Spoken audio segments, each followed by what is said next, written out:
दोस्तों, मैं आप सभी का स्वागत करता हूं अपने YouTube चैनल रेम्बो बाबा कंपटीशन में।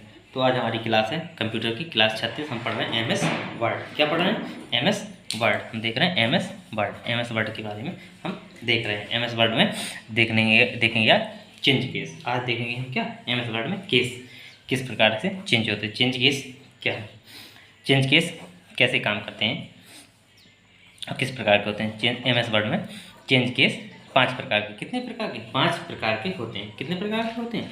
5 प्रकार के होते हैं। कितने प्रकार के होते हैं? 5 प्रकार के होते हैं। Number 1 sentence case, number 2 lower case, number 3 upper case, number 4 title case, number 5 कौन सा? Toggle case. कौन सा? Toggle case. अब देखते हैं सेंटेंस केस। सेंटेंस केस का मतलब है वाक्य का पहला अक्षर क्या करना? बड़ा करना। क्या? पहला अक्षर। वाक्य का पहला अक्षर बड़ा।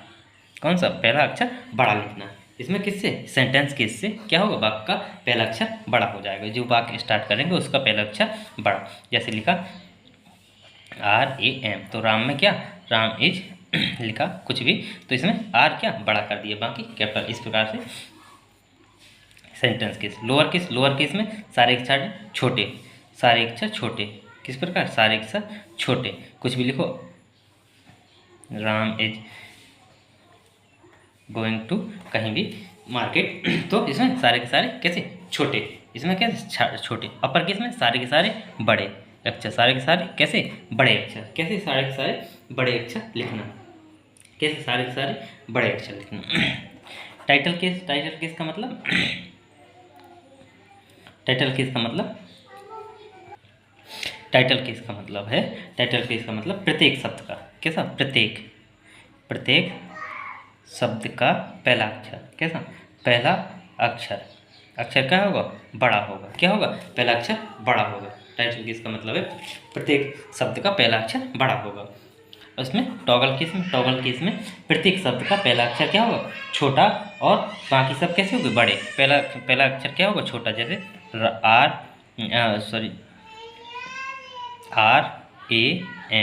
तो इसका पहला अक्षर क्या है? छोटा है, बाकी कैसे? बड़े हैं। इसमें पहला अक्षर छोटा, बाकी अक्षर बड़े होंगे।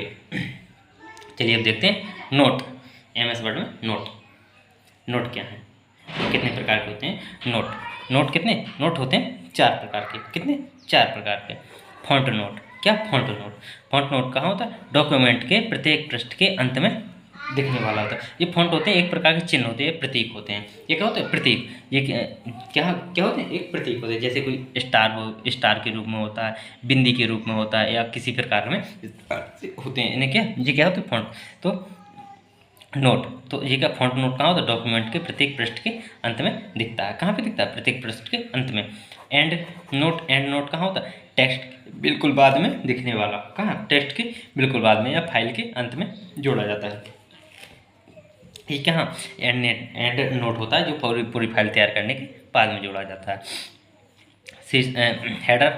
हेडर नोट, ये क्या होता है? शीर्षक, पेज के ऊपर बिल्कुल बीचों बीच। ये क्या? जो कोई शीर्षक लिखते हैं तो उसका, जैसे मैंने ये लिखा तो ये इस प्रकार से क्या होगा? Header note. क्या होगा? Header note. फुटर नोट मतलब पेज के बिल्कुल बीचों बीच और नीचे। कहाँ होता है? पेज के नीचे बिल्कुल बीचों बीच होता है। जैसे ये ऊपर था, ये वो नीचे होता है। तो चलिए देखते हैं अब MS वर्ड में के अलाइनमेंट। MS वर्ड में कितने? 4 अलाइनमेंट होते हैं। कितने? 4 अलाइनमेंट। लेफ्ट अलाइनमेंट मतलब बाईं ओर से। क्या? बाईं ओर से। क्या? बाईं ओर से एक सीध में, एक समान दूरी में सबको लिख देना। क्या करना? एक सीध में, जैसे मान लीजिए ये कोई पेज है, तो इसमें लेफ्ट मतलब यहाँ से बिल्कुल समान दूरी पर होंगे। यहाँ से समान दूरी पर। ये राइट में दाईं ओर से पूरे समान होंगे। सेंटर मतलब सेंटर में बीचों बीच पूरे होंगे, बीचों बीच। और जस्टिस का मतलब होता है सभी लाइनें बराबर कर देना। इसमें जितने भी लाइनें होंगी वो कितनी? सारी की सारी बराबर होंगी। जस्टिस का मतलब जितनी भी लाइनें होंगी वो सारी की सारी कैसे? बराबर होंगी। थैंक यू दोस्तों। अगर क्लास अच्छी लगी तो प्लीज़ लाइक और सब्सक्राइब जरूर